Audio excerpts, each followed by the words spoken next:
Ladies and gentlemen, good afternoon. I can't tell you what a joy it is to be able to welcome you all here today to exactly the same place where we had the kick-off meeting for this task force way back in late 2018. After well over a year's work with well over 350 organizations from across the entire space, the entire ecosystem that is engaged with thinking through and preparing for the electrification of UK transport.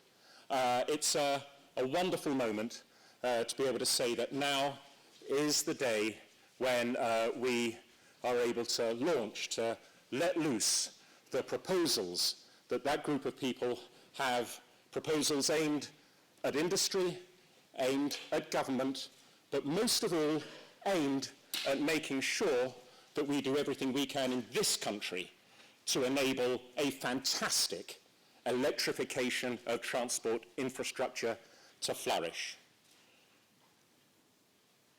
This task force commenced as a ministerial task force. It is therefore fabulous that we have a minister with us today to share his comments and thoughts with us all as we come to the end of this phase of our journey. So before going any further, ladies and gentlemen, I'd like you to join me in welcoming George Freeman, who is the new Minister of State for the Future of Transport at DfT. So, Minister, over to you.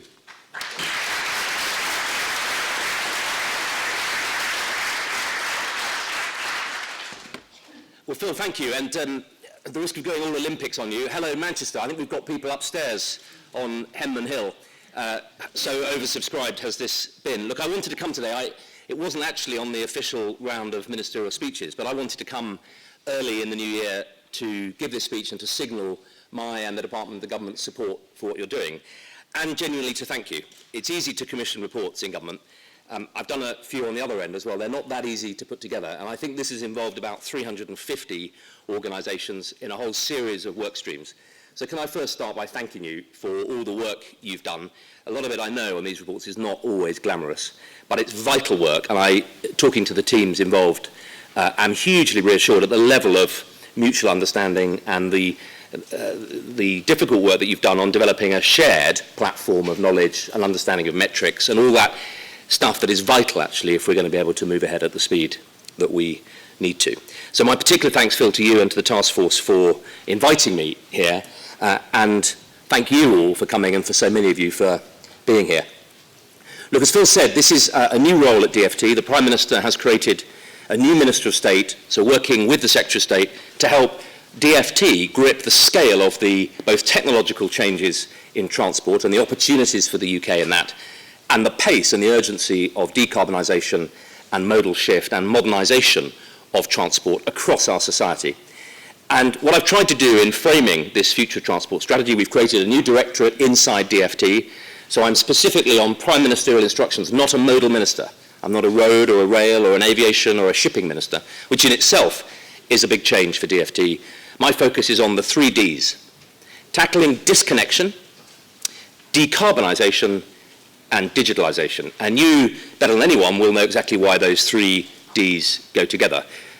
15 seconds, my background in government, I was in venture capital in the private sector until coming to Parliament in 2010, and then I led the industrial strategy in coalition with David Cameron and George Osborne, and then was Minister of Life Science for the Life Science and Agri-Tech industrial strategies. So my background has been in technology, investment, finance, and then the last decade working across government, tackling what is often quite difficult in government, which is cross-departmental working and getting out of the traditional silos that government tends to work through. Just a word on those 3. Disconnection is all about, yes, faster connectivity solutions for places and people left behind, in rural Norfolk, my constituency, or up north. But it's also about disconnection between agencies. I've got a railway station in my patch, and we're just building 2,000 houses next to it, and we're spending the infrastructure levy money on widening the road past the railway station so that everyone can drive into the town in order to commute up the A11. That's bonkers. And we've got to try and get out of the silos and plan places and plan for an integrated approach to modern transport. So it's disconnection also between agencies and between organisations on the transport network, which has to work as one system for the poor passenger, the poor commuter, the poor person who just wants to get from A to B. Decarbonisation, we'll talk a bit more about, but that is urgent, obviously, but I'm also making sure that as well as asking each of our modes, what is your vision, your strategy, your plan to get to net zero? I'm going to take a place-based approach as well and ask, what are the 10 worst road junctions for carbon emissions? What are the 10 worst places? What are the 10 worst airports? What are the 10 worst ports? And start to lean in on some place-based approaches to make sure that all the agencies are working together. And digitalisation, to me, is the oil of all of this. It's about, yes, strategic industrial leadership in transformatics, in the application of big data and open data to building a modern mobility economy. We've got huge assets in this economy that we're not properly using. But it's also about putting the power in the hands of the passenger. And I'm working at the moment on a series of ideas for how we could harness the extraordinary power of digitalisation to make it easier for people to choose a green route to work, to begin to start to do place-based accounting on carbon emissions and start to build an intelligent digital economy so that we can start to nudge and reward the right behaviours and reward those, whether they be council leaders or businesses or councils or households who start to make the decisions that will drive the pace of change that we need. So for all of those reasons, I don't think I could be anywhere better than here today, because at the heart of it is a vision of a decentralised, empowered energy economy that allows us to build that electrical vehicle revolution. But I don't want you to think this is just some ethereal strategy. It's urgent, and the Prime Minister's instruction last year was get to work fast, and we're hosting COP in November this year, and I want us to be able to announce a series of tangible, specific measures that we're putting in place to drive the acceleration of our decarbonisation in transport. We'll shortly be announcing our first ever integrated decarbonisation plan at DFT, and I'm also working hard on how we lead as a department in the digitalisation of transport, which at the moment is not something the department has strategically invested in terms of our internal skills. I don't want to reproduce and create some vast digital department. I want to make sure we're harnessing the leadership of the digital economy to help support transport. So it's urgent. It's urgent partly because of the pace of climate change and I think the pace of popular public opinion. I think one of the ways that we make this post-Brexit moment a moment of healing is to lean in and tackle the things that those people who were worried Brexit would be a distraction from, but we're going to make it a catalyst for tackling as part of our programme of national renewal. So climate change, you only have to look at Australia to know how serious that is, and you only have to look at public attitude surveys to see how quickly public opinion is shifting. It's clear to me that the public want us to grip this, they want us to grip it coherently, they want us to help them. People are prepared to make sacrifices, but they need to know that their sacrifices will count towards some bigger global and national goal. But it's also about the pace of technology in transport. And at the heart of this strategy, we're trying to do two things. One, make the UK a leader in the development, research, in the uptake, the testing, the assessment, the digital measuring of innovations in transport and their ability to help decarbonise and reduce congestion and create that modern mobility economy. So we want to make the UK the place where the innovators of tomorrow would look in 2 or 3 years and say, you've got to go to the UK. Look at what they're doing on R&D, on test beds, on digitalisation, and on the enlightened regulatory framework that we're about to announce shortly. But on the other hand, it's also a strategy for bold devolution, bold empowerment of communities, and putting power in the hands of people, households, communities to begin to make those choices. And our vision is that if we do both of those things, the two will meet, and we'll be able to harness the power of technology to support a modern, lean, green transport economy in real places that want to move ahead fastest. It was very interesting when the Prime Minister asked me to do this job. It was the first time I've had a Prime Minister asking me to do a job involving technology and innovation. They normally ask me to come and advise them on what we need to do. One of the extraordinary things about the Prime Minister is, having been a mayor, he is completely passionate about transport. It's the first time I think we've ever had, certainly in the Conservative Party, I think ever in government in the 20th century, a Prime Minister who's been a mayor. As Mayor of London, this is a PM who really gets the power of buses, tubes, digital, TfL, that whole integrated connectivity. And that is hugely to the good for this agenda. And his brief to me was to go and help DFT rapidly adjust to this scale of change. So I want to emphasise the level of commitment that we've got from the PM and from number 10 and 11. But I don't underestimate the size of that challenge either. If we just pause for a minute, it's taken us about 70 years to build our current road and motorway network. And culturally, if you think about it, about 100 years we've been focusing public opinion on and building a planning system around and building government revenues around the idea of a personalised vehicular economy. Or put a different way, we've spent 100 years telling people that the height of human achievement is to drive your own internal combustion engine. Reversing that message at pace, with conviction, and in a way that really drives change isn't easy. And that's why at the heart of the future transport strategy, we've built a whole work stream on behavioural insights, nudge economics, and seeing how we can harness the power of digitalisation and devolution to start to give people the sort of benefits, quite small benefits, drive quite big behaviour changes, so that we can help to accelerate that change. I want to suggest, despite the climate change, there's a lot of pessimism, and there's clearly a vast amount of work to do. We start as the UK not in a bad place. We've already delivered over 24,000 publicly available charge points. We're ahead of Europe on provision of rapid charging devices. I think we're second in the European league table. And we've just announced the 400 million next funding tranche for the next wave of charging. And Highways England has committed, I'm delighted to say, to the availability of charge points every 20 miles on 95% of the strategic road network. So we have some platform in terms of being able to build ahead and on which to accelerate. Now, of course, energy supply networks, as you have shown in this report, are absolutely key. And that's why in 2017, we published plans for a much smarter and more flexible energy system together with Ofgem, and we've been delivering on that since. By removing the barriers to the introduction of smart and battery technologies, we calculated that energy savings worth tens of billions of pounds could be made in the decades to come. Electric vehicles are going to be an absolutely key part of this solution, operating through smart charging and vehicle-to-grid technology. And that's why in 2018 we launched the Electric Vehicle Energy Taskforce to bring together government, energy, automotive industries to work out how we meet EV demand in a sustainable way. One of the reasons I wanted to come today is to see what we now need to do next, and whether and what sort of council, forum, partnership body we need to set up to take forward your recommendations. The clear objective of all of this has been to put the user at the heart of the system. And that's why I'm really delighted and grateful for the level of collaboration we've seen. Car makers, energy companies, operators, Ofgem, government, academia, consumer groups. And the only group I can see in that list that I haven't included who need to be in this, I think, are local government. Because planning an integrated approach to housing, public transport, and making sure we build the charging infrastructure and the modern mobility infrastructure into the fabric of tomorrow's housing is completely key. And that's why one of my flagship projects is East-West Rail, where we're looking to do something we haven't done in this country for years, which is build a rail and housing development corporation that can build that Oxford to Cambridge rail link in a way that fundamentally integrates with the housing growth in that area and harnesses the value of the housing to help support modern infrastructure. So today's report, I genuinely want to suggest, is a real milestone because it encapsulates the progress we've made, you've made, and sets out some quite important challenges for the future. First of all, I really welcome the emphasis on the customer.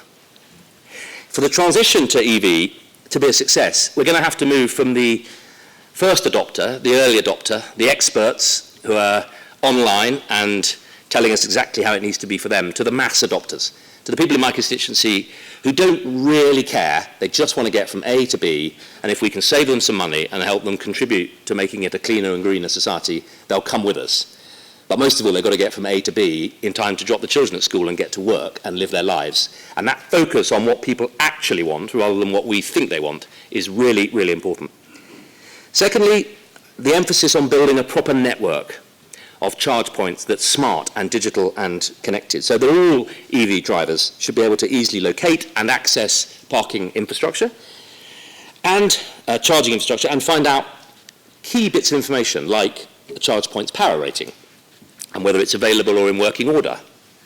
Ensuring that charging an electric vehicle is a simple process is crucial to meeting our ambition of phasing out petrol and diesel cars.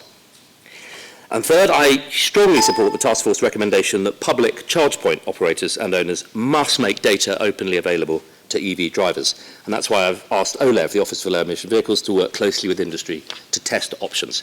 We will not build an integrated smart energy economy if we're keeping data in silos. I hugely welcome the focus on smart charging infrastructure.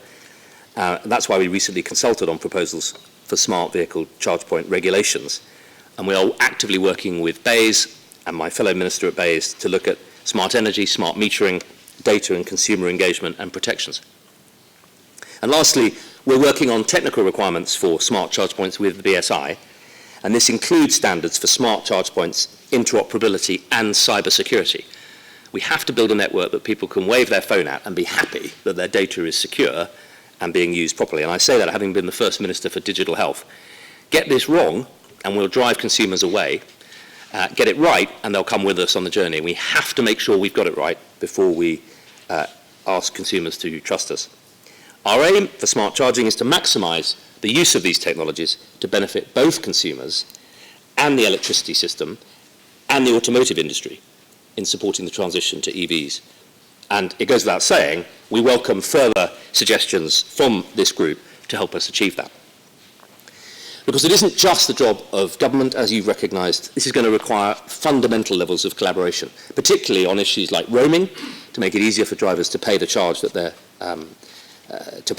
cars and improve that charging experience, making sure that complaints are properly handled, and ensuring that consumers receive proper, accurate advice at point of sale. So there are huge challenges ahead, most of which you've covered, I think, in your report, and I look forward to working with you on it.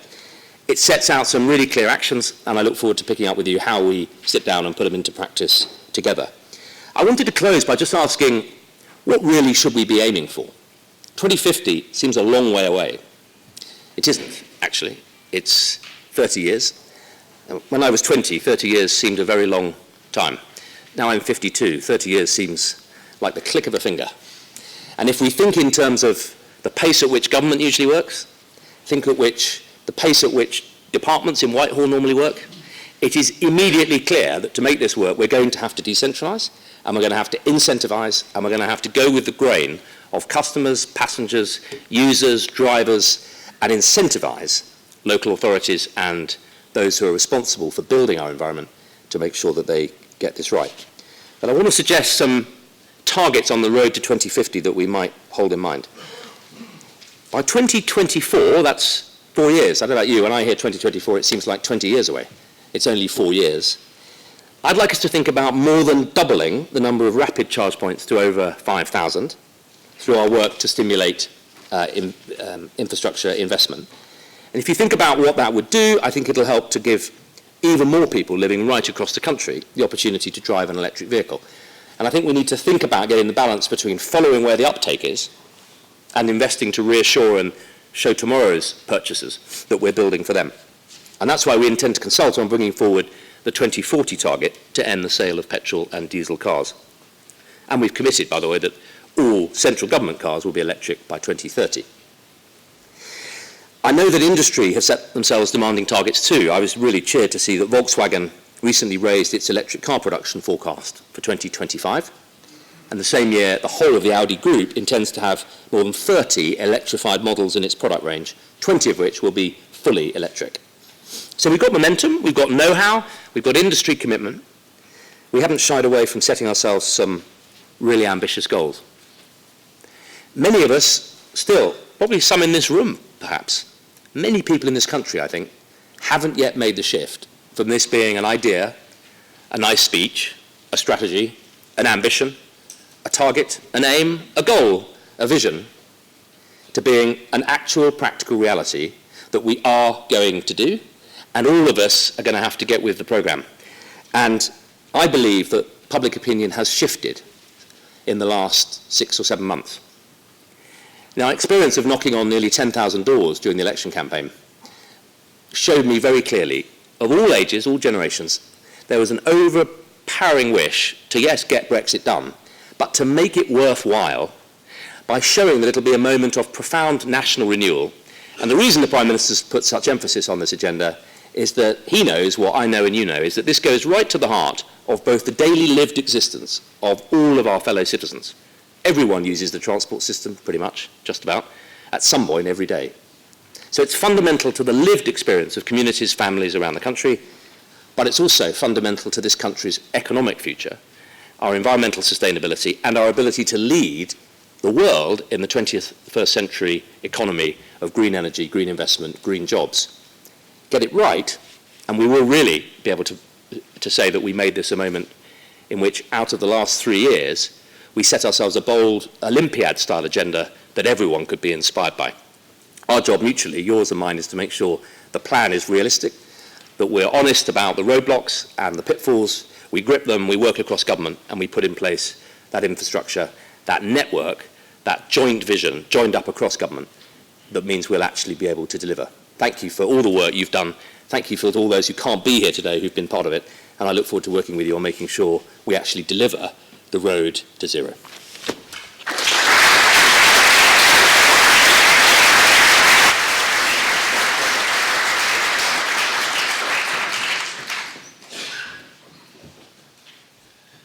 Thank you so much, Minister. What a great portfolio you've got, actually. And let me just put this in there. Also,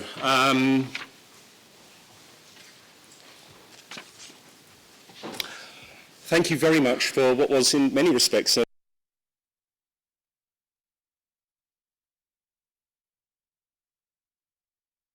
so what I thought I should do now is just situate us all in the agenda so that we're all clear about what we have to look forward to. And then we will start to talk into the substance of the report.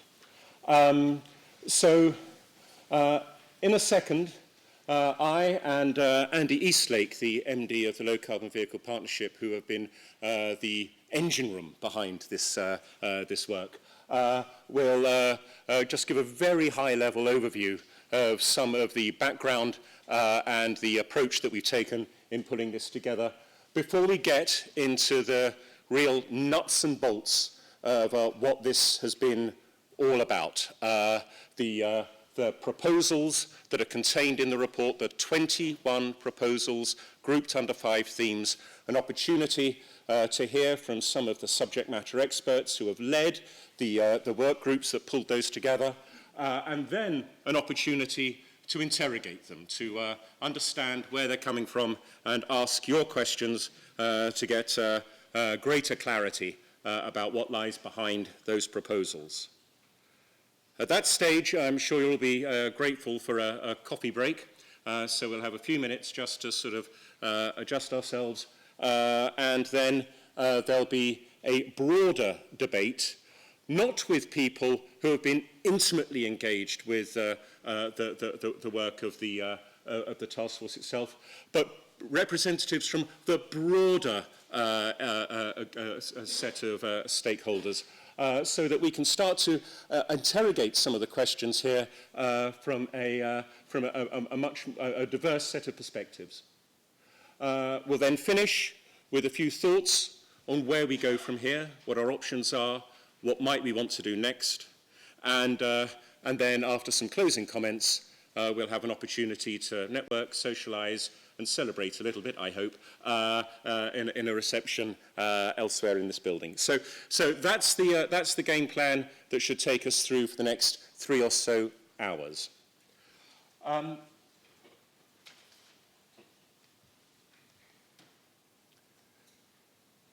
So it's always, I think, quite helpful when you come to the end of a journey, of a piece of process, to spend a few moments just reflecting back on what it was like when you started.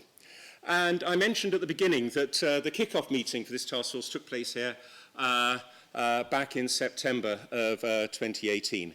There's some video footage was captured of the time, and so for 3 or 4 minutes we thought it might be fun just to reflect back on what was being said, what happened, what the aspirations were then, something that we can then hold ourselves to and look a little bit in the mirror around. So hopefully this will work.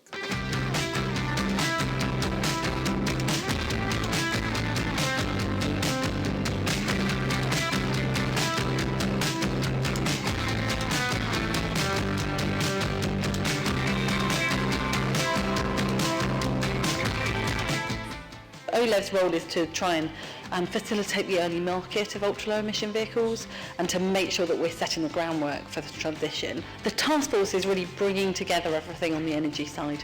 So there's a lot of different work going on, a lot of stakeholders involved, but what we wanted to do was to set out, here are some of the key questions that we've got and some of the key challenges. Let's do a bit of work over a year or so, might expand longer, but initially over a year or so, really looking at what those challenges are and starting to bring that expertise together and all of the good work that's going on.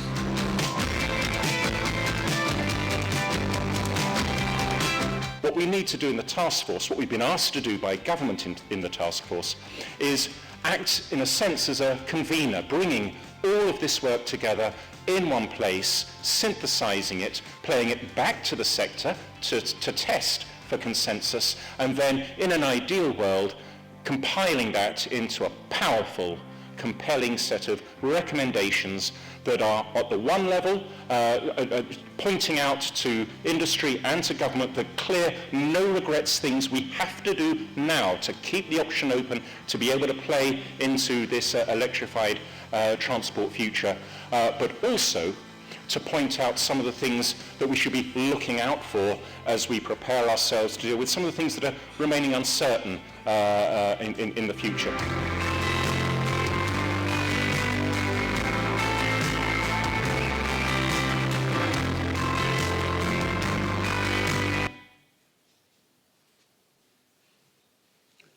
Take that as the end of the video then. As you can see, you know, there was quite a lot of anticipation, a lot of expectation around what the future had to hold. Quite a lot has changed in our context since then, some of it obvious. The Minister referred to some of the great steps forward that had already been taken. I mean, when we made that video, there was something like 54,000 BEVs registered. Last month, that total had become over 96,000. So in just over a year, in the lifetime of this task force, we've seen a 77% growth in the number of registered EVs. And before that, that was kind of every EV that had ever been registered, right? And so to have grown that number by 77% in just over a year is eye-opening. Public charging infrastructure. Again, you know, at that time, we had nigh on 18,000, just under 18,000 public charging points. In the life of this task force, that number has grown to almost 30,000 public charge points at over 10,500 locations. So this is taking off. This is, and as is sort of really sort of witnessed by the interest that we've seen from everyone in the room and everyone who's participated in the space. This is something that's very dynamic and very real. Of course, there are some other key changes that have happened. Perhaps the most important is our commitment in law in this country to delivering net zero.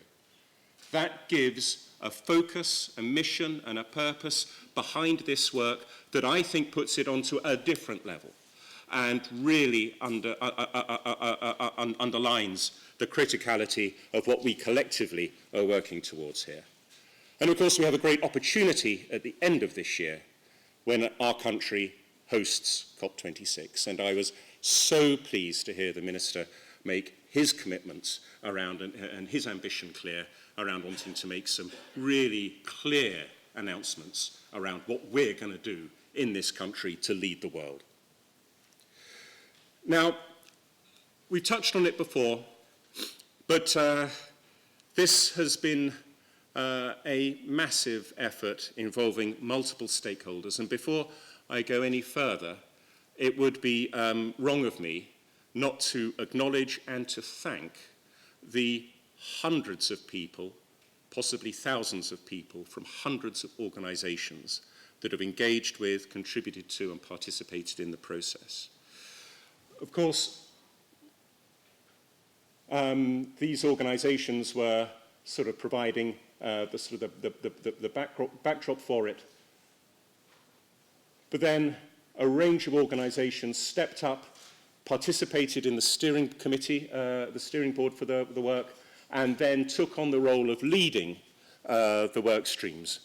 And a lot of this was hard slog. There was lots of real intense application that was required of individuals from these organizations, and to all of them, I say thank you. And then, over 90 organizations that actively contributed to each of the work packages, and then 350 organizations that engaged with and contributed through workshops, roadshows, and other stakeholder engagement events. It's worth reminding ourselves of what we set out to do. So this is taken from the original terms of reference that were drafted back then, and you can see, even then, the absolute focus was on making sure that we put the EV user at the heart of the future infrastructure, the future system for dealing with the electrification of transport. So, what hasn't this been about? This has not been about adding to the plethora of voices that are predicting or indeed arguing passionately for any specific end state in terms of numbers of electric vehicles, the nature of electric vehicles, the operation of electric vehicles, the use of electric vehicles, or the manufacture of electric vehicles. It has not been saying that this is the exact nature of the infrastructure that we're going to need. This is not where we need the charging points and what charging points are required. We have stood back, we have shied away from being deterministic and prescriptive in the work that we've been doing. Instead, as the things on this side of the chart indicate, what we have been concerned with are trying to understand and identify the key enabling steps, the systemic changes that are going to be necessary to enable a diverse range of actors to collaborate, to work together, to get investment going, such that an infrastructure outcome that is really supportive of the mass uptake of electric vehicles plays out. I might have a point of view around the respective role of rapids and public and hub and off-road and on-road. But what we've been trying to do here is focus much more on what are the arrangements that are going to be necessary so that the market can allow the solutions to evolve that are going to meet the needs of the consumers of the future, without any individual organization like this prescribing what that should be. And of course, what we're really about here, in a sense, is thinking through from a whole multi-sector industry perspective, what are the underlying requirements that are going to be helpful and appropriate to support the creation of a wholly new market? Wholly new not only because it's a different energy vector, but wholly new because it plays into a set of markets that are themselves massively disrupting. So we're dealing with the digitalization of energy and the digitalization of transport. We're dealing with connected cities, connected places, and connected homes. We're looking at the electrification of transport within the context of the decarbonisation of so many other parts of our economy. If you're looking at it from an energy system point of view, it's dangerous to just think that it all stops once we've electrified transport, because you have to think about the implications to the rest of the system. So how did we start to think about making sense of what appears at face value to be a massive system of systems question? Well, we tried to define some principles. The first principle, and in a sense the crowning principle, was the idea that whatever we needed to do, we needed to seek to find the best customer outcome. There is a clear reason why this makes sense, and that is because if we don't go for the best customer outcome, the likelihood is we will then get in the way of people wanting to buy electric vehicles, use electric vehicles. So this is absolutely fundamental if we're to enable the mass uptake of electric cars. But also, it turned out to be a really helpful tool in working with the array of stakeholders that we had in the activity set, because by talking to the best outcome for the consumer, it enabled us to take the debate away from individual sectoral interests and enabled us to provide and find a basis for collaboration, compromise, and consensus. Of course, what we wanted to do is to make sure that the energy system is absolutely not a blocker to EV uptake. Ideally, I think it becomes an invisible part of it's something we take for granted, it's something that we don't notice, but absolutely not to be a blocker. Critically, the opportunity to make the EV part of the energy system. I spent my first career in the oil and gas industry. A lot of that was in fuels retailing. The internal combustion engine absolutely was not seen as part of the energy system. It was a dumb recipient for liquids that came out at the end of a quite complicated and sophisticated vertically integrated process. The opportunity that we have here is to incorporate the EV into the energy system for the mutual benefit of both parts of the system. That's why this has been such an interesting piece of work in terms of trying to get transport and energy to talk coherently together, perhaps in a way that hasn't happened before in history. Sometimes it's very easy to take a risk avoidance approach first, to think of all the things that could go wrong, and then start to talk about the steps that you need to take to minimize those risks and mitigate those risks. The risk that you run then, of course, is that you stifle the scope for innovation. You stifle the space for risk-taking. So one of the key principles that we try to hold ourselves to is how we're able to enable this infrastructure to play through, boosting, not stifling, the scope and space for innovation and for broadening participation in this emerging industry and sector. With any new market, with any new sets of arrangements, there is always the scope for unintended consequences. So one of the things that we did worry about was thinking through consumer protection and issues of social equity. How can we make this as inclusive and as fair a transition as we can? We can't mandate everything, and we won't be able to see everything into the future, but what can we do to at least reduce the downsides so that we have some sense of understanding of some of these issues around equity, participation, and inclusion.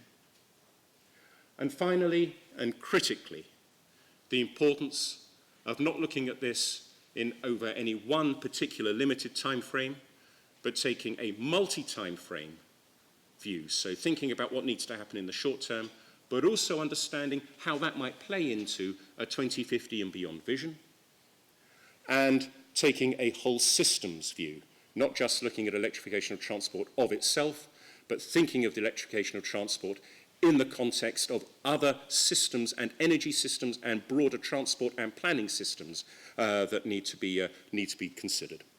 So they were the principles that informed the work. How, though, do you eat an elephant? You cut it up into small chunks, and so these were the chunks that we chose to try and break down the challenge. So first of all, we felt that we needed to give ourselves a way of being able to frame the overall question. Then we broke ourselves into some very specific work packages. One, focusing very much on engaging the consumer, engaging the EV user. Then thinking about the technical requirements that were going to be necessary to provide a common foundation for the infrastructure of the future to be built with confidence. And then finally, thinking about what needed to happen to enable there to be the data to support decision making. Then we've done a lot of work, and this has taken a lot of time, going through the synthesis process. From the synthesis, we were able to generate the 21 proposals that we've been able to group under 5 themes. And so, what are the key priority areas? We've 21 proposals, 5 themes, it's a lot to remember. If there were a few things that I would point to say these are the really important, these are the fundamental takeaways from the work of the task force, they are as follows. First of all, we've got to get to a point where we have some common standards and confidence in the cyber security of the system that we're talking about. This is unglamorous, but it is fundamental. It is the building block for everything else. Aligned with that, we have to make sure that whatever we build is as interoperable as we can enable it to be. Data needs to be shared, data needs to be used across the whole system. We need to make sure there is physical interoperability, that there is transactional interoperability, and there is information interoperability. The second thing, and again the Minister touched on this quite strongly actually, the real importance of raising the game in terms of the coordinated approach to planning the infrastructure of the future. Not solely so that we can make sure that we've got the charge points in the places where the people who are going to use them need them, but also to make sure that we can, stakeholders and players throughout the value chain, can invest with a degree of confidence so that we can release the investment capital that's going to be required to underpin this. And finally, we need to make sure that we have smart charging delivered in a way that enables people to benefit from smart charging. That means you've got to have the capacity around you so that you can use and exploit smart charging, but it also means we think that we need to make sure that the design of markets in the future really puts great value on flexibility and the benefits that people who participate in smart charging can bring to the broader system. Now, we're not about doing market design in this task force. I think what we're saying, though, is that we strongly encourage, and we're really pleased to see, the emphasis that's being put on this across government at the moment. So they are the key priority areas. Smart charging, absolutely fundamental. Let's just remember that if everyone who's got a dual fuel account today were today to charge all the miles that they drive using electricity as the energy rather than hydrocarbons as the energy, that would nigh on double the electricity requirement in every house in the country. If that electricity is used in an ad hoc manner, that will for sure create stresses on the system and investment needs on the system. If we are smart in how we encourage people to charge and use that electricity, we can have a significant impact on making sure that we have an infrastructure that's great for everyone, but also the opportunity for people who charge their cars will have the greatest opportunity to use lowest carbon electricity and at lowest cost. So it becomes an absolute win-win-win if we can get there. That is why some of the findings here, I think, are so important. And the last thing I would say is that none of this will work if we're not able to really engage consumers powerfully, and we need to start doing that or build on everything that's been going on around that now. So engagement of consumers and enabling people to think that they can work with an electric charging infrastructure with confidence and with security is absolutely fundamental. So with that, I'll hand over to Andy.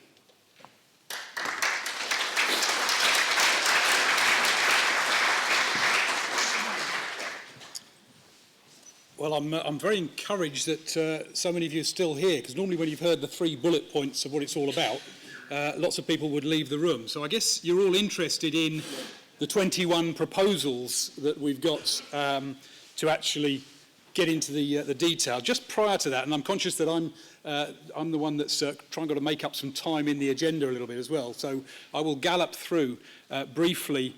But I think I just want to set the scene in terms of the backdrop. And the backdrop is a highly dynamic environment across a wide range of sectors. And that was why we brought this community together to try and grapple with that challenge of these conflicting sometimes sectors, all going through their own revolution in the face of arguably the greatest environmental challenge that we face, certainly in my memory. So that's the backdrop, and really the context for how we approached the task force work. So we've heard a lot, and the Minister highlighted it very, very clearly, that achieving net zero, it's now a legal requirement to achieve net zero by 2050, and that actually is one of the biggest challenges we face. Notwithstanding the current focus and the very, very immediate focus on improving air quality, and again highlighted by the Minister today. So we have a revolution in how our transport system impacts on the environment that we have absolutely got to deliver. Simultaneously, we have a revolution in our energy system going on. We have a grid, a smart grid, and we've spoken briefly about the smart flexible systems that was published a year or so ago. But distributed energy generation, consumers' engagement with their own personal energy and how they actually deliver that and then consume it, and indeed demand-side response. We need an energy system that works with the demand and the energy generation and demand side that actually collaborate together effectively. And that's got to be done almost invisibly to the consumer, because we cannot try and require every consumer to be an expert in energy management. So we have a revolution going on within our energy system and within our grid. And there's no doubt that we also have a revolution going on within our mobility system. It's something that we grapple with within the low CVP day in, day out. The transformation of the way we power our vehicles to the electric vehicle and mobility system is clearly underway, and we heard today about some of the headlines and some of the commitments from the automotive industry to electrify their products over what is actually an incredibly short period of time in automotive development cycles. But the connectivity of those vehicles and the connectivity and engagement of the drivers and users of those vehicles, both private and indeed, of course, public vehicles, and how those are tracked and monitored and used is absolutely key to delivering this. And beneath all of that, or if you like, underpinning all of that, is a revolution in our consumers, in our mobility, the way we choose mobility. We have got to make some decisions. We've got to encourage our consumers to definitely think about their mobility in a slightly different way. And I think the Minister highlighted it very, very adequately today in terms of highlighting that what we've seen as the pinnacle of human achievement, your personal gasoline, diesel vehicle, has to be something in the past. And that not only means the way we power that vehicle, but also the way you choose to move around. So with that context of simultaneous revolution, that was why we brought together the community over the last year or so, preceding that with our own group within the low CVP, to try and grapple with these problems. And that emerged, and when we started talking about it, and actually one of the questions that was raised this morning was, what was the most difficult aspect of this whole process? And there's lots of difficult aspects, and when we spoke about data, one of the most difficult aspects I remember at the start was deciding who needs to be at the top table, because we couldn't have 90 people around the top table. So actually trying to manage how we work this and engage with such a broad community was one of the biggest challenges for us as a group. But we came out with 5 key themes, and within those we've got a number of recommendations, proposals that you'll see within the projects. But without going into the detail, the consumer, how we deliver consumer benefits through that interoperability, how we reward the consumers and incentivising them for charging smartly or for engaging in a process that charges smartly for them. A point that was made to me just half an hour ago was, if we could convince everyone to go out and plug their vehicle in when we wanted it plugged in at 3 o'clock in the morning, we wouldn't have a problem. We've got to deliver this to the consumers without them even knowing about it. So automation is absolutely at the heart of this. Using data, data security, data manipulation, data usage, data protection are going to be critical in the society of the future, and we need to engage with that. We've got to win the consumers' trust and their confidence, and how we do that, how we engage with them, how we communicate with them, how we build on the behavioural insights that the DFT are going to be developing, and actually put that into perhaps consumer mass market speak and really engage with them. And then developing that and maintaining that infrastructure that the consumers need. So we've got those key themes, and I'm very pleased that we are going to now dig into the detail on those key themes with our experts from each of those areas. So first up, I'd like to introduce Howard Porter, who is the CEO of BEAMA. BEAMA is the trade body for the electrical manufacturers, and Howard's actually an expert in energy use and previous, I think a previous role within the building research establishment and actually the energy use within buildings. So there's no one better than Howard to talk to our first key theme. Howard.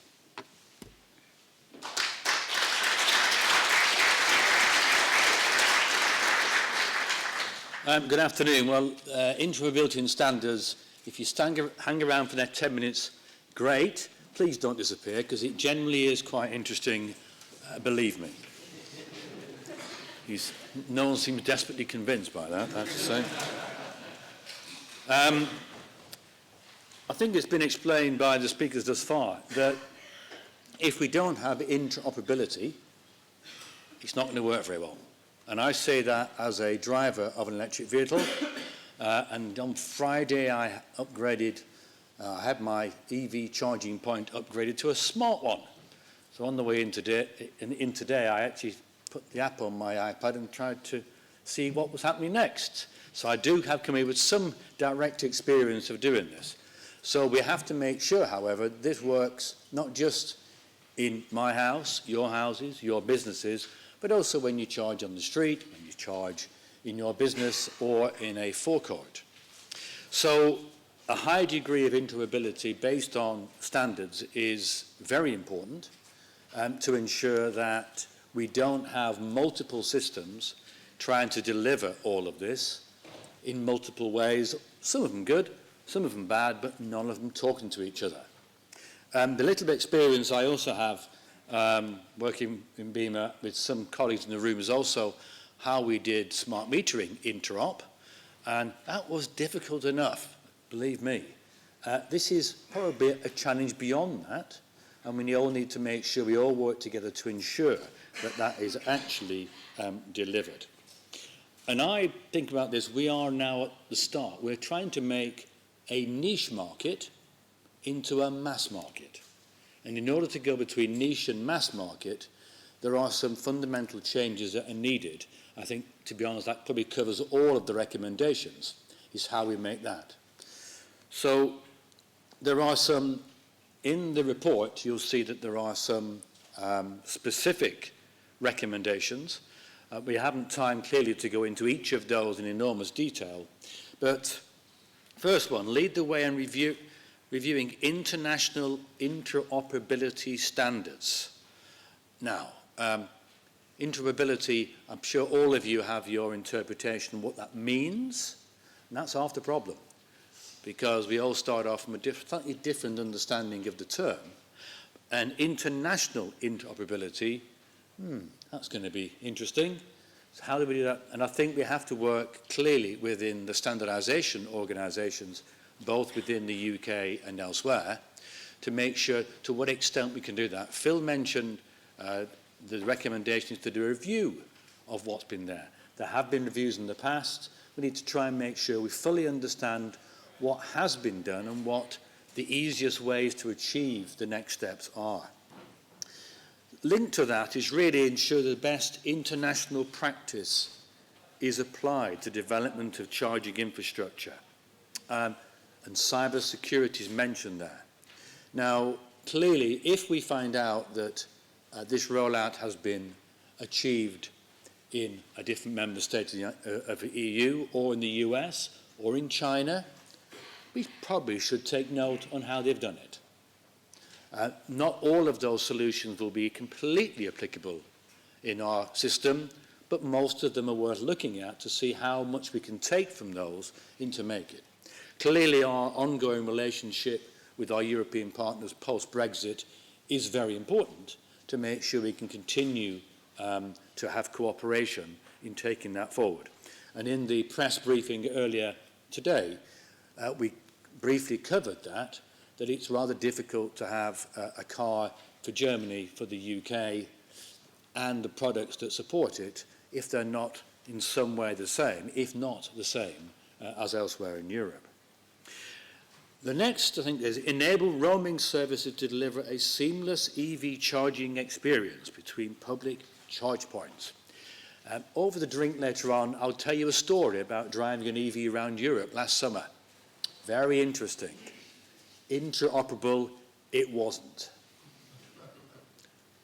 Useful and easy for the consumer, it wasn't. In fact, I think my wife nearly left me halfway through the oldie as I tried to connect into a number of Italian charge points that didn't seem to work very well. But we want a system in the UK where whether you're using your phone, your charge point, whatever other technology comes in the future, you can tap and it works. And the back office system is interoperable enough that it allows you to charge. And also a lesson from the German system we used, I wouldn't mind knowing how much it cost me when I'm doing it in the first place, because that example didn't tell me how much it cost, and it was rather more expensive than I thought. Not desperately good from a consumer perspective. Now, we also have to make sure that I think that the overall operational condition of industry parties to how we get flexibility. We've mentioned it before, and it will be mentioned again, but we have to have a common understanding what that means. And flexibility comes into other sectors of the economy. Smart heating, demand response. And I happen to chair a group for BEIS looking at how we develop standards in those areas that has to include the EV as well as part of that future system. And minimum tech requirements for EV charge points for the energy network. And that revolves some of our colleagues who will speak later on. How do we get the right standards in place that doesn't mean to say, well, it makes the future network works effectively. That the switch gear at the end of my road doesn't decide one Friday afternoon to give up the ghost because there's too much energy going through at the same time, it's not designed for it, or the standards weren't in place to make sure it was applicable for the future. And behind all that, of course, we've got to have governance to make sure that that doesn't happen. That there is something with our Energy Networks colleagues that we don't have problems, we don't overcapacity, etc., etc. And last but not least, develop labelling standards. Now, labelling has been made, in my organisation in BEAMA, we've been involved in labelling a variety of things. Some industry support, some they don't. But there has to be some means that the consumer knows that this is interoperable and you can use it, rather than perhaps some suppliers and kit manufacturers who want to supply equipment and systems that are not interoperable. So there's got to be some there. Now, I've just got one or two thanks at the moment. My colleague John Parsons, who's somewhere in the audience, I want to thank him for all the work he's done. So all the smart charging stuff you'll hear about, he spent many days talking to colleagues how to get that report done, so well done, John. And also, some of the things we're talking about here, my organisation will be kicking off this month in terms of trying to work out what we do, along with the other partners that we've worked with throughout this process. So, I think at the end of a quick run through of the dreaded interoperability and standards, see, it wasn't too bad, was it? It really can be thinking, but I think, as mentioned before, it is the core about what's required. We don't develop these things. It's not sexy. It's not really very exciting. However, if these are not developed, then we're not going to get systems to work, and some of the more exciting aspects of the EV revolution won't happen. Thank you.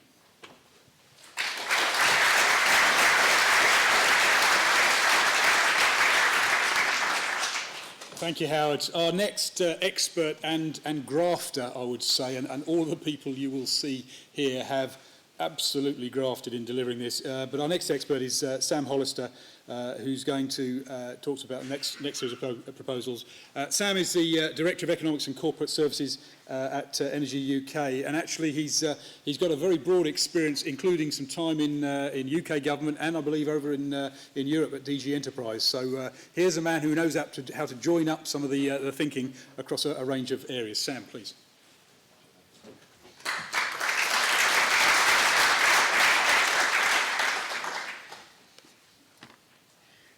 Thanks very much, Andy.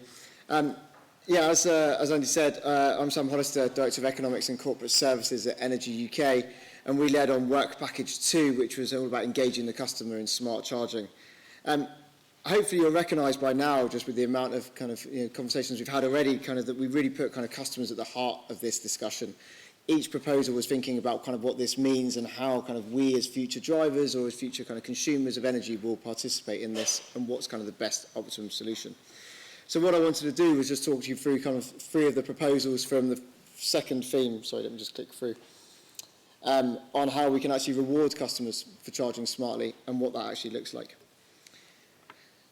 So there's a real opportunity here in how we actually boost the take-up of electric vehicles by making it as easy as we can, and also by actually giving people the rewards and the convenience of how to interact between the automotive sector and effectively the electricity sector, something which hasn't particularly happened before, and as we all know, this is a very different way of charging your vehicle from what we're used to with hydrocarbons.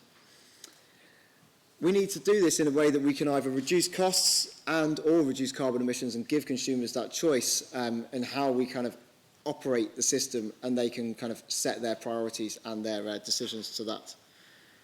Markets already exist within the energy sector to value the flexibility that can happen, but this market isn't ready for tens of millions of electric vehicles. This level of flexibility is done in the background of national grids and energy service providers, not with everyday customers. And this is going to be one of the challenges that we need to think about. We're moving from a fairly simple relationship between consumers and energy suppliers to more sophisticated interactions. And with it comes significant opportunities to drivers, households, and the energy system. The graph up here, which I would try not to go into too much detail, hopefully many of you will recognise what it means, but shows a typical consumption pattern for a household in that top right-hand side. And you can probably translate that to your own use of energy. And the fact that in the middle of the night when we're sleeping, our consumption is low. There's a few items on standby. But that rapidly picks up as people wake up, have a shower, boil the kettle, put the radio on, whatever we're doing, our energy consumption increases. Plateaus throughout the day as people then go to work. But then that evening peak when people get home, turn the lights on, start cooking the dinner, maybe put the television on. And that's that evening peak. Maybe there's a good EastEnders episode, or maybe England were doing all right in the Football World Cup. Add to that the potential of tens of millions of drivers coming home and plugging their electric vehicle in. And that just pictorially describes exactly what's been discussed this morning already, or this afternoon already, around how we can try to operate that system at a way that is lowest cost and meets our decarbonisation targets. So by smart charging, we're talking about trying to shave off those peaks. We're talking about trying to incentivise consumers in this model through price to actually charge their electric vehicle in the middle of the night when the electricity demand is lower, maybe there's abundant supply of electricity, hopefully that's at a decarbonised level, and people are therefore giving the option to charge at a time which is convenient to them, but also convenient to the energy system. To achieve this, smart charging needs to be a seamless and easy experience for drivers. The interface and product will need to be presented so it's appealing to users as well as being easy to use. And this will be through the way that drivers engage with their energy supplier. There are already specific electric vehicle tariffs on the market, as well as other smart tariffs and time-of-use tariffs. We expect there to be an even greater choice as the number of smart meters and EVs increase and market-wide half-hourly settlement gets introduced. This will enable even greater innovation in the market, allowing providers to identify what's most appealing to consumers, which will no doubt differ across different consumer groups. And smart charging, though, needs to be a no-brainer. it needs to be the norm for the vast majority of EV drivers. So to that, we need government and Ofgem to accelerate their current joint programme exploring flexibility in the electricity retail markets to ensure that value is made easily accessible to retail consumers. And this will be an important part of ensuring that EV drivers are able to get the most value from their EV. The Taskforce has also proposed that Ofgem and government should take positive steps to encourage consumers to install a smart meter with every domestic charge point to make sure that we allow access to flexibility markets. Again, delivering the most positive consumer experience should always be the primary driver. Looking at some of the specifics from Theme 2, the proposal number 8 to require private EV charge points to charge smartly by default. This proposal is to help secure greater participation in smart charging by making smart charging the default from which consumers opt out from rather than opt into. As it stands, government will soon set out requirements for all private charge points to be smart. However, this will remain a functionality that users must opt into, and the Taskforce is suggesting that this is flipped on its head, so that users have to opt out of smart charging. The Minister, in his speech earlier, discussed kind of nudge and using behavioural insights. This is kind of textbook from them, and hopefully the ministers will recognise that. In practice, this could actually look like a few different things, and the Taskforce is not proposing one solution. For instance, it could mean that when you first use your home charge point, you're asked to input time preferences, which will then act as your default. Or it could mean that your installer syncs up your charge point to your tariff so that it automatically charges when electricity is cheapest or greenest. There are different ways that this might work, and with so much innovation going on, we don't yet know the different ways that smart chargers might best be integrated with this system. So we need to avoid being overly prescriptive at this stage, and instead take an outcome-based approach that gives industry some flexibility in how it meets the requirements. It must remain easy for users to opt out of smart charging, both in terms of changing their preferences for good or doing a one-off boost and overriding those default settings. The proposal needs to be clear. Customers have the choice and should be enabled to benefit from the way that they interact with their energy needs. Proposal 9 is to look at developing electricity markets to properly reward consumers for the benefits that their actions deliver. So there's a lot of work going on to create new local flexibility markets and improve existing market frameworks. And making sure that EVs can access these markets must be a priority to release the full potential of EVs for the consumers and the system. To achieve this, it's vital that we're incentivised and rewarded for offering flexibility to the energy system. Tariffs that better reflect network costs, for instance, as well as kind of closely matching wholesale variations such as dynamic tariffs would further encourage demand flexibility. We need to enable those signals to be delivered. BEAMA and Ofgem have set out their views on smart flexible energy markets, and again, the Minister recognised that today, and it's one of the things that we fully support their drive towards those smart flexible energy systems. But we need kind of a more coordinated approach through that, and the sort of more speed and action delivered through that report. Finally, proposal 10 to maximise the number of consumers who have a smart meter installed before or alongside the installation of a charge point. And this really comes down to smart meters, which are a key enabler for the EV revolution and an essential part of the future energy system. The benefits are far wider than just electric vehicles and will help us to support and deliver our net zero ambitions. Currently, there are over 16.5 million smart meters operating in homes and businesses across the GB, and suppliers are installing thousands each day. Without a smart meter, consumers will be unable to access innovative tariffs and also won't be able to deliver some of the grid services that might not be possible. And access to these can reduce the cost of their bills, improve service propositions, and provide wider system benefits. So the government should look to encourage and maximise the number of homes with smart meters and EV charge points. And it's a process that encourages consumers who are going to install a charge point or already have one. But importantly, as throughout the proposal in this report, we need to ensure good user experience of how we take this forward. So just to summarise kind of where we've been with this report and this work package in particular, the power sector needs to be an enabler and a barrier to the EV revolution.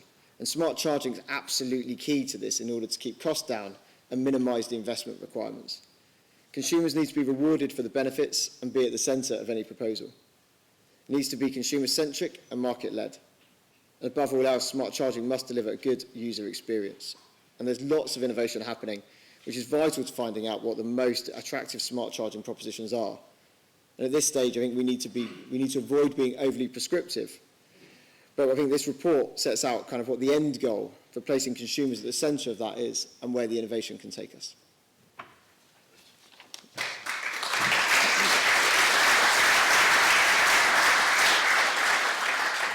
Thank you very much, Sam. Our next expert had to grapple with one of probably the most knotty subjects, that of data, and how we actually ensure that the consumer's data is used effectively and protected. So I'm very pleased that Randolph Brazier, who's Head of Innovation and Development for the Energy Networks Association, is able to lead us through the consumer data. Please, Randolph.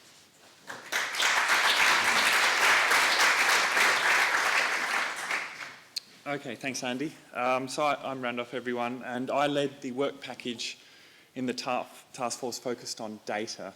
So EVs are clearly digitalised products, and there's a lot of data associated with the electric vehicle, with the charge points associated with those EVs, and ultimately the underlying energy system as well.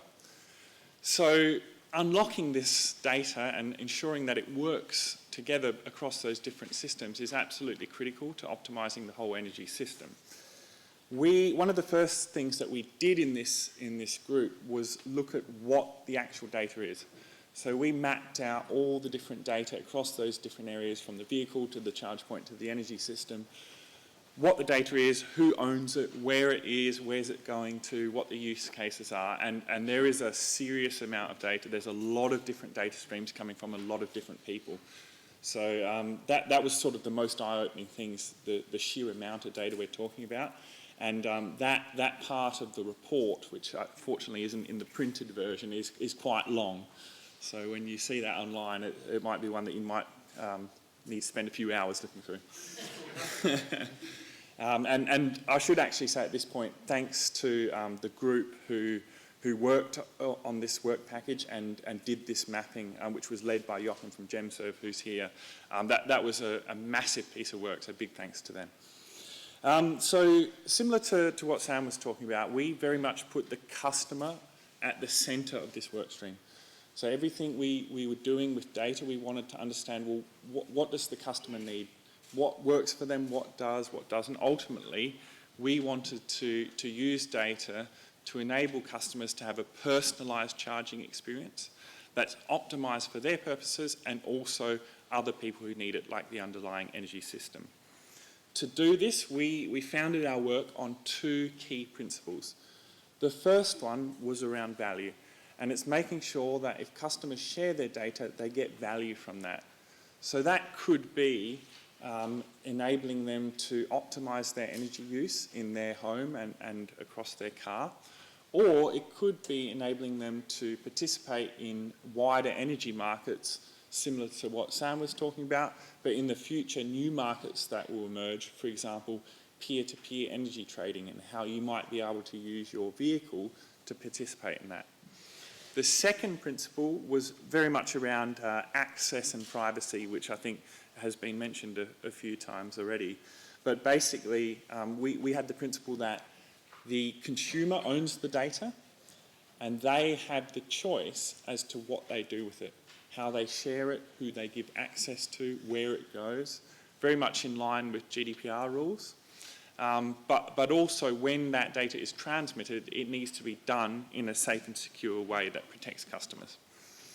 The only other thing I wanted to note at this point is that in parallel with this task force, there was another task force that was running called the Energy Data Task Force, and that was being led by Laura Sands and the Energy Systems Catapult on behalf of government. And that was looking at the underlying energy infrastructure and data associated with that, how to digitalise that, how to make it open, transparent, accessible.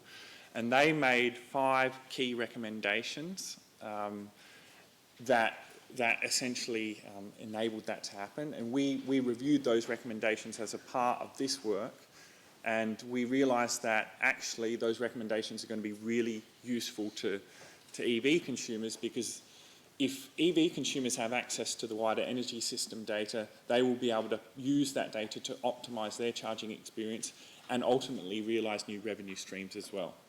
So we fully endorse the recommendations from that task force as well, and the proposals that I'm going to talk about on the next slide are complementary or in addition to those 5 key recommendations as well. So what were Theme 3's proposals? We had 3 key proposals, which I'm going to talk about now. The first one was around data sharing arrangements. We're proposing or recommending that industry comes together as one, collaboratively, and comes up with data sharing arrangements and open and interoperable exchange mechanisms which will involve some level of standardisation, as we've already heard, and potentially international standardisation. And the reason why we want to do that is because if this data is made open and accessible across the country at both a local and national level, we'll be able to have new innovation come along. We'll be able to better plan and operate networks and the energy system, and ultimately it will give EV consumers a better experience. And I'll give a couple of examples of what that might be in the future in a minute. To do this, to enable this sharing to happen, we need everyone to come together, and there needs to be some proper governance around it. So, I mean, certainly from an ENA perspective, this task force has been really, really useful because it's the first time, certainly, that we've ever seen where everyone involved with EVs has been in the same room working together towards the same goal. And that sort of from a personal perspective was one of the most important things. We've really progressed from a networks perspective as a result of this, and to enable this sort of data sharing arrangements, we need something similar to that going forward, and you'll hear a bit more about what that could look like later. But for this recommendation, that's absolutely critical. So some of this data sharing, what it could enable is, certainly from a networks perspective, so from my members' perspective, the DNOs and the transmission companies, it will enable them to better and more efficiently plan and operate the energy networks, which ultimately will help reduce bills for customers. From the perspective of, say, a local authority or potentially a charge point operator, it'll mean they'll be able to use this shared data to better locate charge points that work for people in those areas. The second recommendation, which is recommendation 12 within the report, was also picked up by the Minister. This is around making charge point data accessible. So particularly with respect to public charge points, to make it more convenient for EV drivers and help them optimise their journeys and their charging experience. We're proposing that the charge point operators and manufacturers make that data open and accessible. So EV drivers want to understand where they can charge, when they can charge, what speed the charger is, if it's available, so is someone actually plugged into it when they want to use it, is it working, and even how much it will cost. So this will really, I guess, make it more convenient for them, but also similar to the TfL model when they made their data available for transport services in London, it will help innovation flourish, because startups and smart innovators will come along and use that data and create cool apps and tools and technology for EV drivers and users, which will further enhance their experience. The other part of this recommendation, which is quite critical, is that we're recommending an asset register for all charge points, both private and public, with appropriate access. And that's very much in line with the recommendation from the Energy Data Task Force on asset registration. So our final recommendation, number 13, was around that privacy and access that I talked about earlier, and also Howard mentioned. So we're recommending that government and appropriate regulators come together to create a data access and privacy framework for the EV sector that will ensure that EV users have ownership of their data and control of that data, so that they can choose who accesses it, how they access it, when, etc.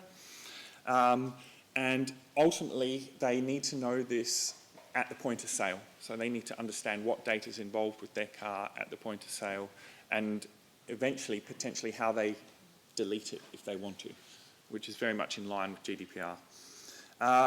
Also in this framework, there needs to be, I guess, protections on customers. That industry has rules around how often they can access the data, what they can access it for, how long they can access it for, what they do with it, etc. And we also need to make sure that the data is maintained appropriately, that it's the way that it's sent between different parties is secure and according to GDPR rules and all that sort of thing. Ultimately, this recommendation is key for protecting customers. Similar to the whole task force, I guess, as Phil mentioned earlier, the customer is at the centre of all of these recommendations, and we want to make sure that it works for them. So in summary, we only had 3 recommendations in addition to the Energy Data Task Force ones, but customers are at the centre. We want to protect them, but also enable them to use this data to realise new value streams and more value from their electric vehicles. And before I pass back to Andy, I just wanted to thank Matt Evans from TechUK, who was our work package sponsor. His quote's up there, and also the rest of the work package. There's many of you here today. It was very much a team effort and an industry effort. So thank you very much. Thanks, Andy.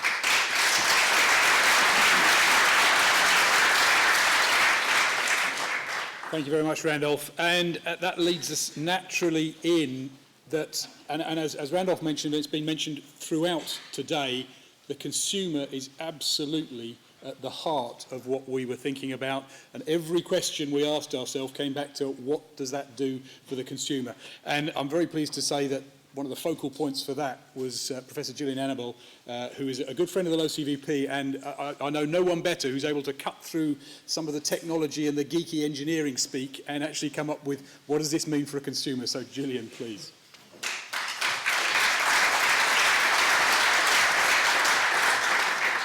Thank you. Yes, no geeky engineering speak from me.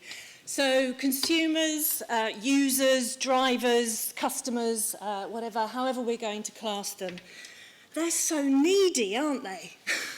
They have so many needs, and the real thing that we need to remember is that nothing that we talk about in terms of the technical operations, the innovations that can happen around this will come to anything if we don't bring the consumer along with us. And that means making this a positive experience. So how do you make a positive experience out of something that is phenomenally complex, and when complexity can be an absolute dead killer to consumer interest and uptake? That's what we were specifically talking about in this work package, and about the journey that the consumer would go on. That's to say that for a consumer to undertake thinking about adopting an electric vehicle, understanding the options around charging, both in the home and out of the home, they have multiple touch points on that journey with respect to car dealerships, with respect to energy companies, charge point operators, etc. And that means that there's a whole set of risks, actually, for the consumer in terms of being able to get a good service, a positive experience, being protected throughout that experience. And we needed to take on board that full journey and think about what the different needs were for the consumer to have a positive experience and be protected. I do have slides, don't I? Sorry, I did forget about that. So that's what I've just said, winning the trust and confidence of consumers. So the proposals that we have under this theme are all, I would say, very much interconnected, very much complementary. I would say that none of them can happen without the other. And in some ways they sound perhaps a little bit sort of motherhood and apple pie-ish. But again, I would say that this particular apple pie is absolute staple part of the diet and will be extremely good for us. So firstly then, so there's five different, as I say, interrelated propositions here, proposals here. The first is about promoting the benefits. We've heard about some of the things which will incentivise consumers and provide them with the opportunity to benefit. But how do they know about that? How do they get interested in that? They just want to drive a car and get from A to B. What's all this other nonsense that they've got to think about? So the proposition here is to have an independent body that is taking on board the fact that this whole set of EV propositions need to be sold. The benefits need to be sold. There needs to be good campaigning with consistent messaging that busts all the jargon out of there for consumers, because private companies, of course, all the companies involved in this journey will be doing their own selling of the benefits. But the idea here is that there needs to be a consistent voice that, as I say, is something that can sort of just cut through all the complexity for the consumers. The other thing that this body would do, and this is very important, is to be a body that was not only providing information in that one-way, top-down direction, but also gathering information from consumers in terms of market research, good market research that really, really understands where the consumer is coming from, so that everything else that we've heard talk about today can adapt and respond to some of that. So that two-way engagement is very important. The second proposal is about advice. So the first is about campaigning. The second is about specific tailored advice for the consumer who is either thinking about buying and purchasing particular services, or has done and needs advice on perhaps how to switch or other aspects of their experience. And so again, private companies will be offering some, well, they have to offer some of that information. But could we possibly get to a position where consumers have confidence in the information that they're given, that they believe what they're told, that it's not contradictory, that it doesn't change halfway through their journey and they're told one thing initially and another thing later down the line? And this, we think, again, requires an independent body, a body that is appointed by the government to oversee that kind of tailored advice. Thirdly, again linked, is about the standards and the processes for complaints, for consumer complaints. Again, the consumer shouldn't be faced with navigating across all these different providers that will be involved in driving their electric vehicle and charging it smartly. Independencies across home energy, public charging and vehicle services. So they shouldn't, how are they going to know who to complain to? So they need a sort of one-stop shop to be able to register their complaints. And there should be a set of standards around the practice, the processes, the provision of complaint services, which those standards should be monitored in and of themselves by the government. Fourthly, consumer protection. So, as you can see, this is all very related to each other. Again, interactions across a range of sectors. At the moment, because some elements of this journey are highly regulated and others not at all, consumers are only going to generally be covered by general consumer protection, and that needs to change really quickly. So we suggest very soon we need a function mapping exercise of all the bodies that are going to be involved in the consumer journey, and the protections that are going to be needed to put in place for that whole journey. And then finally, we believe that there should, coming back now to very specifically the point of sale and the information that is provided by the private companies, that there should also be some consistency around that information at that point. So, as I say, that consumers can really believe in the information that they're provided from the car dealerships, from the manufacturers, from the utility companies and so on. and that we have a series of best practice standards by which each of the private companies are adhering to when they're providing the advice. And then hopefully we'll have happy consumers, and this will all take off in the way we want it to. So thank you very much.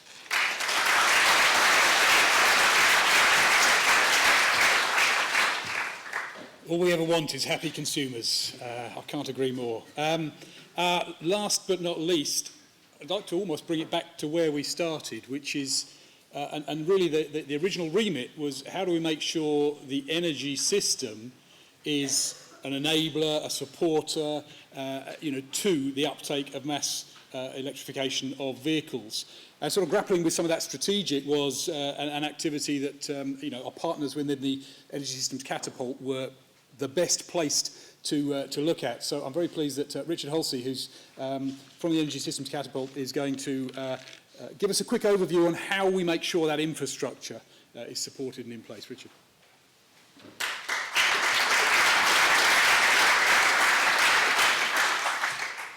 Thanks, Andy, and good afternoon, everybody. Don't worry, it's the final furlong and final three proposals. To accelerate the mass uptake of electric vehicles, it's going to be critical for us to deliver the charging infrastructure that EV drivers need in the right place at the right time. It should be really simple and easy for us all to get a smart charge point installed at home, easy to find and use publicly accessible charge point infrastructure when we are all on the move, as Howard alluded to earlier, at home and potentially also, hopefully, when we are abroad.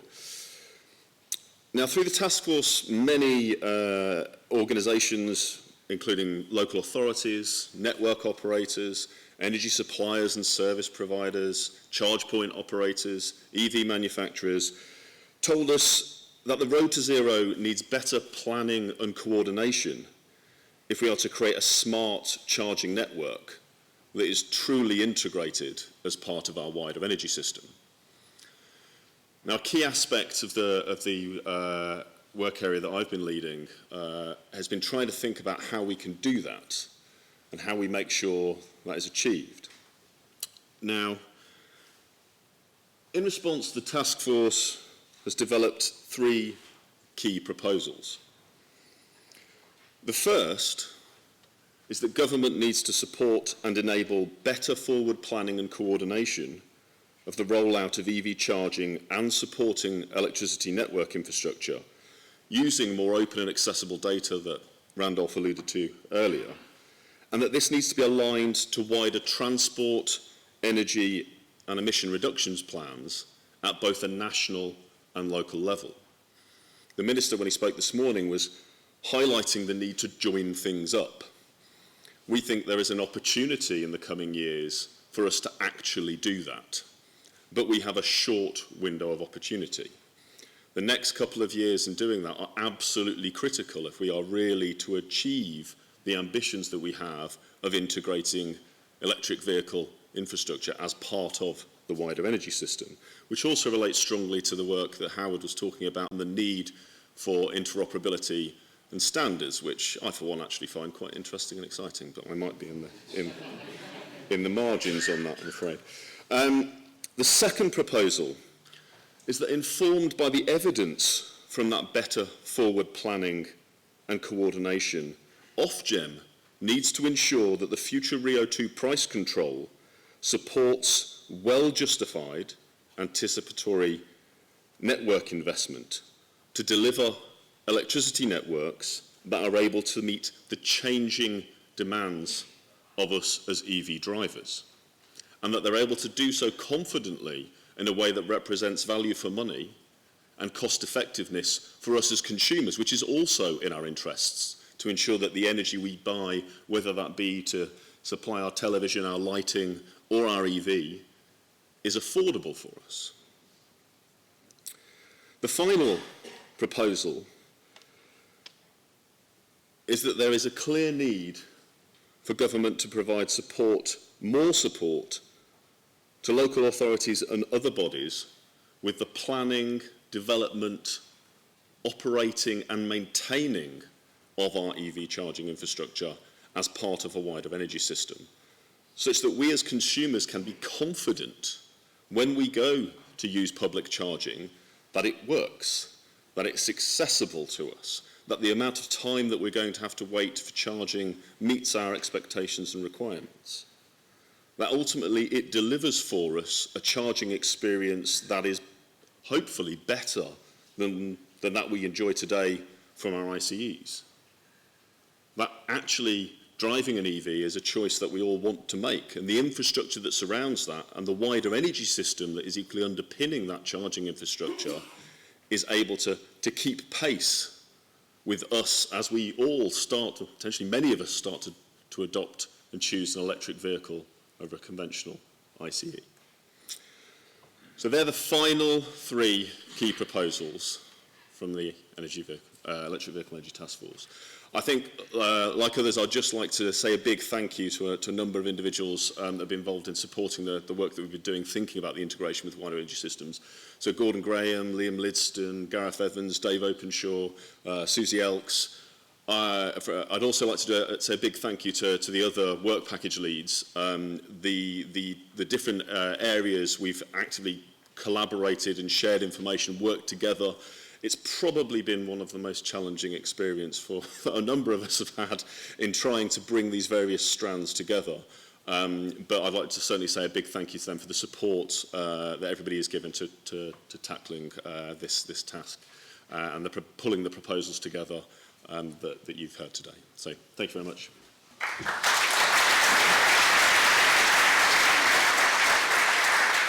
Thank you, Richard. I've completely failed in my duty to try and keep things to time. However, I'm going to take Chairman's prerogative and invite our speakers up to the table here, and we'll have 10 minutes for Q&A with the panel. So please join us up on and Phil, if we can, no, if we've got anything really tricky, Phil, we'll point it directly to you. Just to give an opportunity really to dig it. This is to save you reading all 80 pages. If there's any real key question that you haven't yet found, come and talk to the team here. We'll keep this quite brief, so please keep your questions very brief. And we'll also try and aim to keep the answers brief so that we don't let your coffee don't go too cold. But let's take the first questions from the floor, please, for my august panel here. One up at the back there, maybe. Is there a microphone we can head back? Is there a next one coming up? So I'll take. Hi, it's Angela Terry from the UK One Home. One of the focuses has always been the customer. I do a lot of work with the media about engaging people with all sorts of climate actions, but the question I get most, no matter what show I'm on, is how do electric cars work? Now, I know we've got Go Ultra Low, but is there future industry funding for a proper campaign so the public can get up to speed with how they work, what the range is, that there's not a big environmental footprint of them, which is a very common one I get, etc., etc. Gillian, consumer information. I think actually, Andy, I wondered if you wanted to answer that. I think you're completely right, and I think as I said, we're thinking about the whole consumer journey here, not just the smart charging bit, when we're making recommendations about the campaigning and the explaining the benefits, but also the tailored advice. And the whole point is that we're trying to create a seamless journey for consumers, even though there are going to be increasingly multiple actors involved.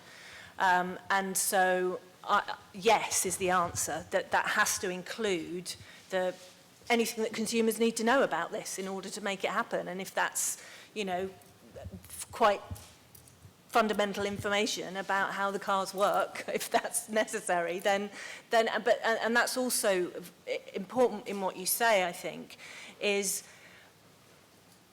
organisations like yours or anybody's who are dealing first-hand with consumers and really understanding the things that they are asking about and confused about.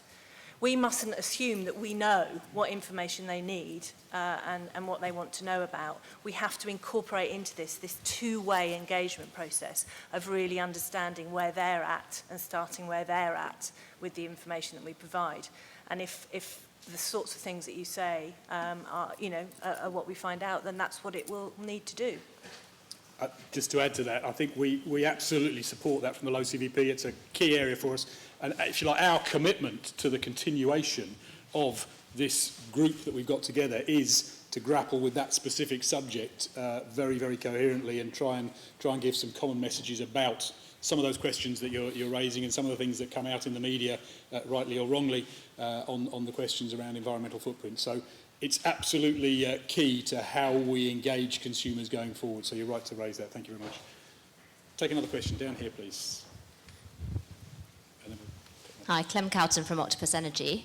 There's a lot of very welcome talk in this report about allowing EV drivers to benefit from charging at times when there's lots of renewables on the grid and creating actually the absolute necessity for a smart system that stops the whole thing falling over when everyone plugs in their EV at the same time. Unfortunately, currently the kind of price signals that come down through the system don't actually encourage that world. So as a supplier, we get charged more or less the same whenever our customers plug in their EV, and that's actually about to get, the time of use price signals that are currently in the system have just been removed by Ofgem through the TCR, and it's very uncertain what's going to come forward through the Access and Forward-Looking Charges Review, which, for those not into this level of geekery, is the kind of review of how consumers get charged for use of the network. What is your message to people involved in that review to ensure that we can really start to drive forward a properly smart EV charging future? Maybe if I have a attempt to, that this is clearly a much wider issue than EV charging. I think it has become the context of demand-side response. So, as I mentioned when I was talking, I chair a group trying to bring together new standards on how that will work, both with energy smart appliances and demand-side response. Part of that, of course, is the demand-side response operators have to do it properly. They have to allow different variations. Now, I, myself, in my own house, am part of a trial of DSI, and certainly I've got a tariff which allows the differential charging of my electric vehicle at different times of day. I don't know how it's done, but certainly the supplier involved in the project has offered me and I'm signed up to that. So it can happen. Quite possibly. Hopefully at the end of the trial it will influence the market to do that. I think just building on that, I think that it's a fundamental question of kind of market design and how future price signals will emerge to value flexibility from various different flexible resources, and it's a key sort of part of the Taskforce proposal. I think that Ofgem and the government needs to think quite carefully about how that future flexibility market emerges and what the right price signals are related to encouraging and supporting smart charging. So we cover this in Proposal 9 in the report. It goes into some detail in terms of the action that we would like to see happen to enable clearer price signals be transmitted to consumers to encourage them to do the right thing in terms of smart charging. I'll just read out the summary box just so that we're all quite clear about what we're saying in the task force. The government and Ofgem must ensure that existing markets for flexibility are made accessible for EV drivers.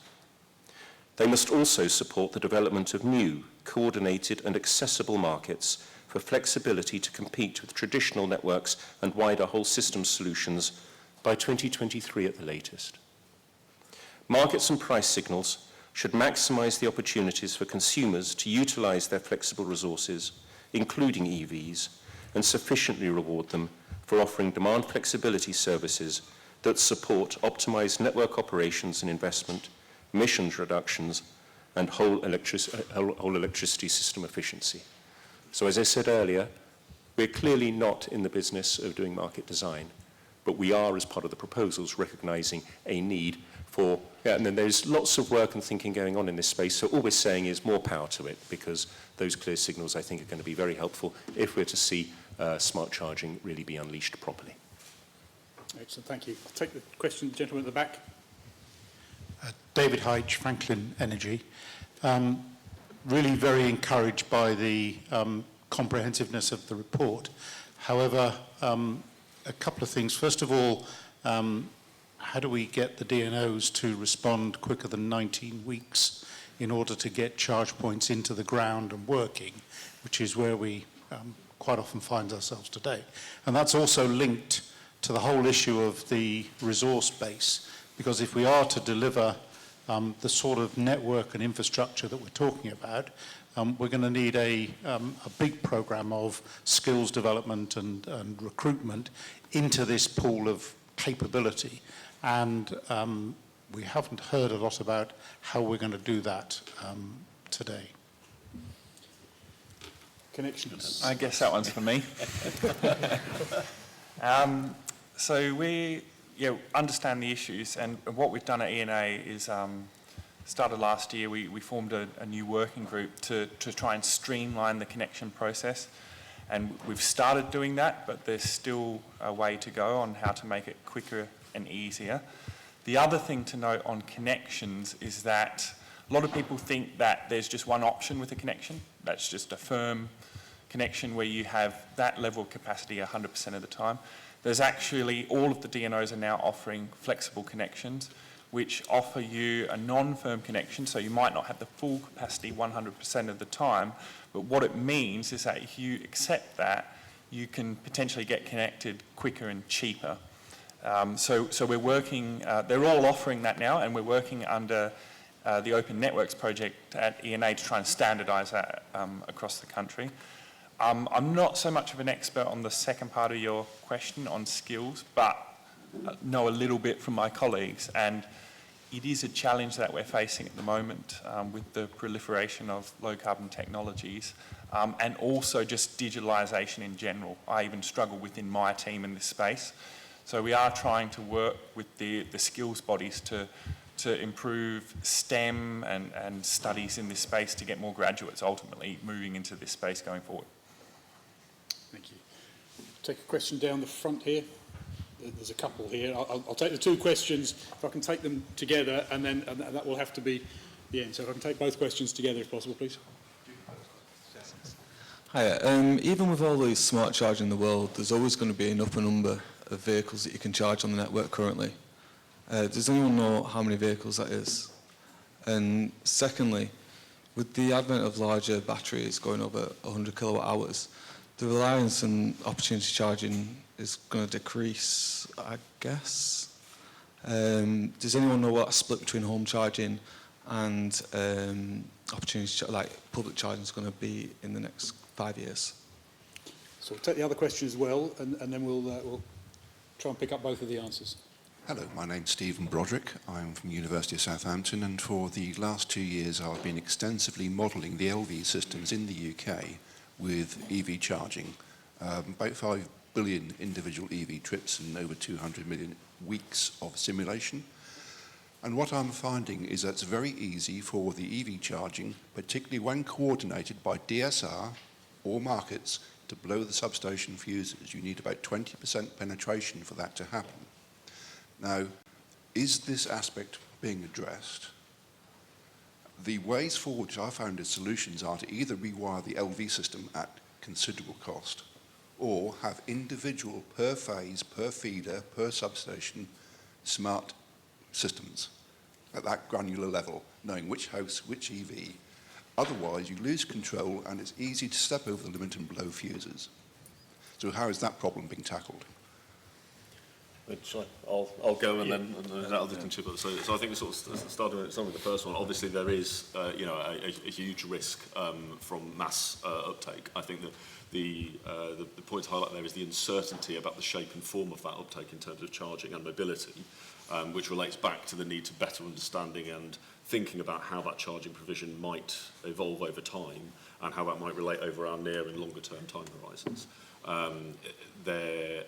And also ties into the sort of key recommendation around enabling smart charging. Certainly the recommendations of the Taskforce are that smart charging needs and should play a key role if we are to in effect optimise the delivery of a future electricity system that meets our EV charging needs. I think in terms of the first question that was raised about the number at which point the electricity system will basically fall over, I think the chap behind you might actually be able to give you a number. There are, I certainly haven't got a number off the top of my head, but, and the second question, sorry, was...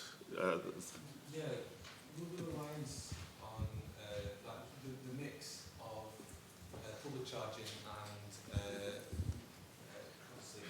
home charging, will obviously that change over the next 5 years as we get large batteries, people will be able to go long distances without opportunities? Yeah, I mean, I think certainly from the work of the Taskforce, that the charging behaviours of people and how that will actually, as we move from early adoption into mass uptake, you know, there is a wide range of possibilities, and I think sort of Phil alluded to earlier that there's quite a high degree of uncertainty. Some of the work that's been done on some of the innovation projects and trials is starting to get a bit of an insight into what mass market consumers might do, but we don't have enough of them to say with confidence. So I think we in effect need some of those building blocks to enable us to retain the optionality for how that charging infrastructure needs to develop to meet those different needs. And it ties, I think, into the broader transport picture and changes to mobility and mobility plans, how we actually use vehicles. And if we don't connect it into that mobility, or the future strategy for mobility, I think we'll miss an opportunity, which is really important. I don't know if anybody else... I think at the moment, 80% of people charge at home.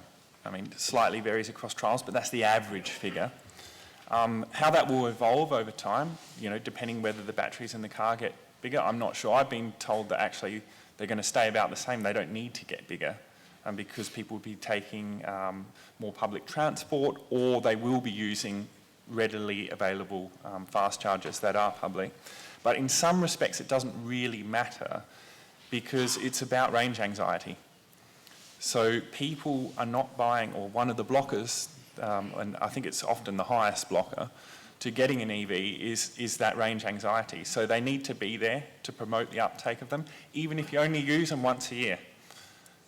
So I think that they're going to have to be there anyway, but then there's also other users that will need it, for example, taxis, fleets, potentially large-scale transport if that gets electrified.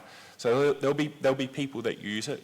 Exactly what's required and where, I think that's why we need access to all this data to understand that.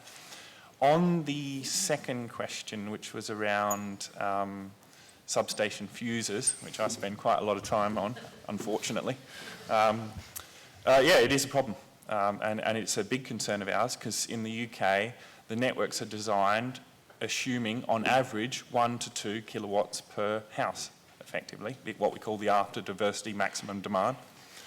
And having visibility of those LV networks, traditionally we don't have good visibility of those LV networks.